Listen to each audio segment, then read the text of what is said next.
I hope everyone's having a great day. Thank you for joining me for this video. I am Mr. Ish. We're looking here at a relevant, simple video. Simple for some, perhaps not simple for others.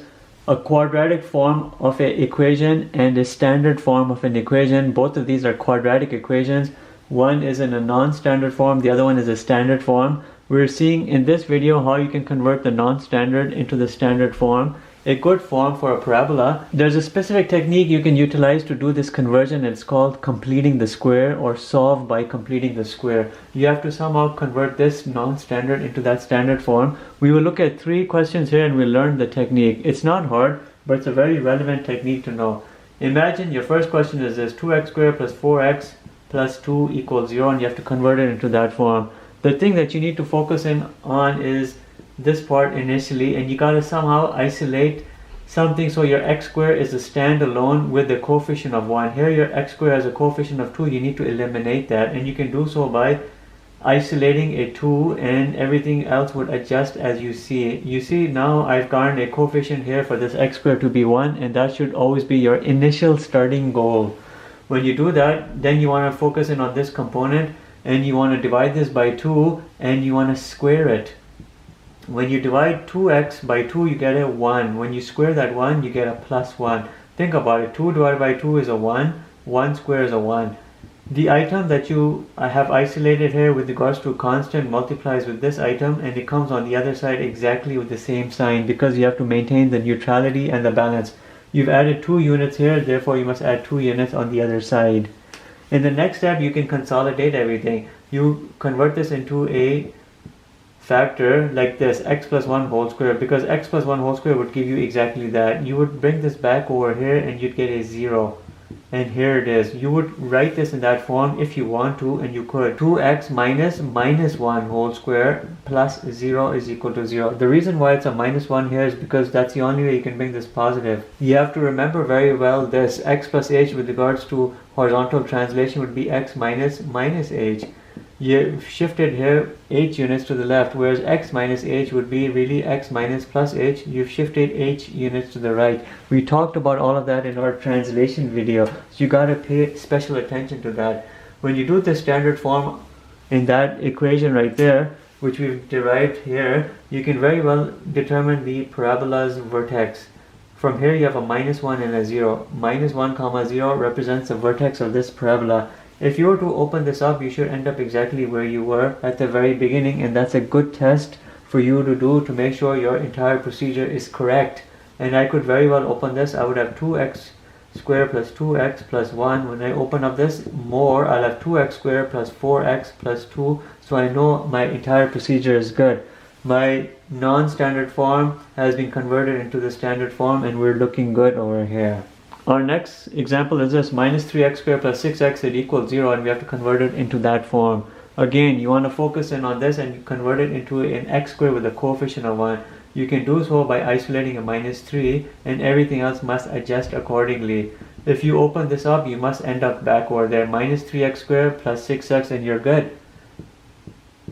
Now focus on this term. When you do 2x, you divide it by 2, you get a minus 1, and you square that. Minus 1 squared is a positive 1. This new coefficient, which is positive 1, multiplies with this. You have a minus 3. You bring it exactly with the same sign on the other side of the equal sign.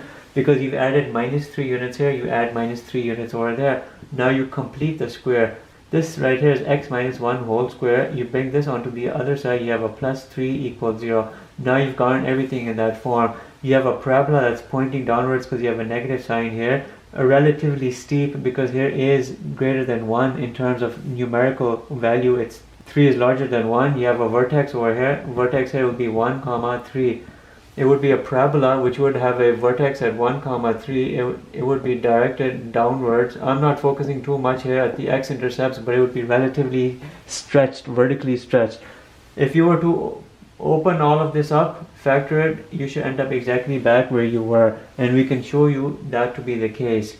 You would have a minus 3, here you'd have a x squared minus 2x plus 1 plus 3, and you would open this up, you'd have a minus 3x squared plus 6x minus 3 plus 3, these cancel out and you end up exactly where you were.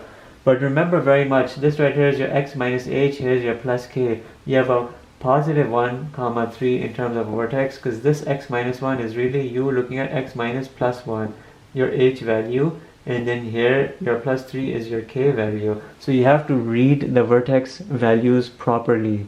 Last question. I want to see this as a single standalone x square, so I must isolate a half and I'll have an x square. But since I've isolated a half from this part right over here, this must become a 12x. If you were to open this up, you should end up exactly where you started, half x squared minus 6x, and we're on the right track. Now the next step is you focus on your bx component. Here's my bx component. You take it, you divide it by 2. Minus 12 divided by 2 is a minus 6. You square that, you get a plus 36. This plus 36 must multiply with this half, which is a positive 18. You bring it on the other side as a positive 18. Exactly what you have here, you have here. Now you complete the square, and this should be x minus 6 whole square. You bring this on the other side, you get a minus 27, and that right there is it. You have a x minus h whole square plus k. My vertex here is going to be a positive 6 comma minus 27. Because I have a minus k here, but I have a positive 6 here. It's an x minus plus 6. And that's exactly what it is. You have a parabola that's pointing upwards. It has a value here, a, which is less than 1, but it is larger than 0. It's a fractional value. So it's going to be relatively stretched horizontally, and it'll be relatively shrunk vertically. You have to remember all of those translation and transformation concepts. 6 comma minus 27 is exactly your vertex. You can open this up and make sure you ended up exactly where you started. You would have a half.